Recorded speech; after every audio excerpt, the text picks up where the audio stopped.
Hello, আসসালামু আলাইকুম। Welcome to my cooking channel granny's authentic food. আজ আপনাদের সাথে শেয়ার করব বাঙালির অতি প্রিয় খাবার সর্ষে ইলিশ। সর্ষে দিয়ে ইলিশের এই পদটি না খেলে যেন বাঙালির ইলিশ খাওয়ার স্বাদই পূর্ণ হয় না। তো সর্ষে ইলিশ করার জন্য আমার লাগবে ইলিশ মাছ। তো আমি এখানে 6 পিস মাছ নিয়েছি। আর লাগবে হচ্ছে কাঁচামরিচ আর সর্ষের একটা পেস্ট। তো আমি শিলপাটাতে কাঁচামরিচ এবং সর্ষে বেটে নিব।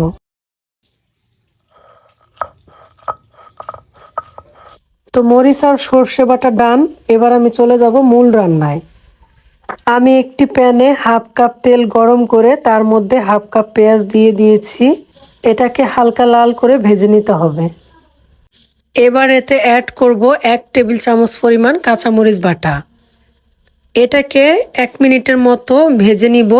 দেন এতে অ্যাড করব 1 চা চামচ পরিমাণ রসুন বাটা আর 1 চা চামচ পরিমাণ আদা বাটা। এবার এটাকে 2 থেকে 3 মিনিটের মতো ভেজে নিতে হবে। আর এই সময় স্বাদ মতো লবণ অ্যাড করে দিতে হবে।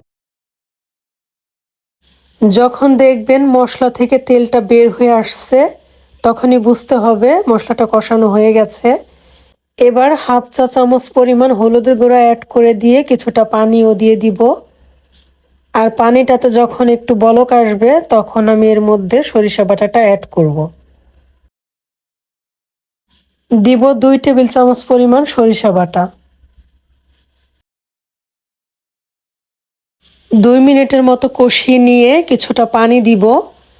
তারপর এর মধ্যে অ্যাড করব মাছগুলো, যেগুলো আগে থেকেই লবণ, হলুদ আর কিছুটা সরিষার তেল দিয়ে ম্যারিনেট করে রাখা হয়েছে।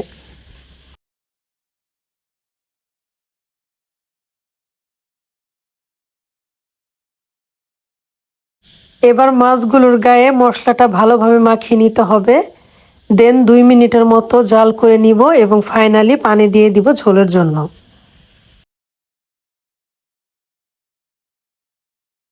তো পরিমাণ মতো পানি দিয়ে অ্যাড করে দিব 1 চামচ পরিমাণ করে ধনিয়ার গুঁড়া আর জিরার গুঁড়া। এবার ঢাকনা দিয়ে ঢেকে জাল করে নিব। এই রান্নাটা করতে কিন্তু খুব বেশি সময় লাগে না, কারণ ইলিশ মাছ রান্না করতে সব থেকে কম সময় লাগে অন্য সব মাছের চেয়ে।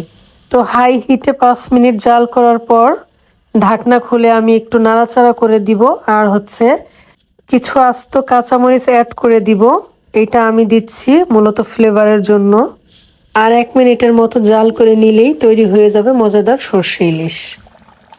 আপনাদের সাথে ছোট একটা ট্রিক্স শেয়ার করি। অনেকেই সরিষা ইলিশের মধ্যে মাত্রাতিরিক্ত পরিমাণে সরিষা ব্যবহার করেন। এতে করে সরিষার টেস্টটাই প্রমিনেন্ট হয়ে যায়, মাছের স্বাদটা কিন্তু ওইভাবে লাগে না। তো চেষ্টা করবেন সঠিক পরিমাণে সরিষা ব্যবহার করতে। এতে করে সরিষার স্বাদ এবং ঝাঁজ যেমন পাবেন, তেমনি মাছের টেস্টটাও বজায় থাকবে। আমি একটু দেখিয়ে দিলাম গ্রেভিটা কেমন হয়েছে আর এতে সরিষার কনসিস্টেন্সিটা কেমন। সবাই ভালো থাকবেন। আসসালামু আলাইকুম।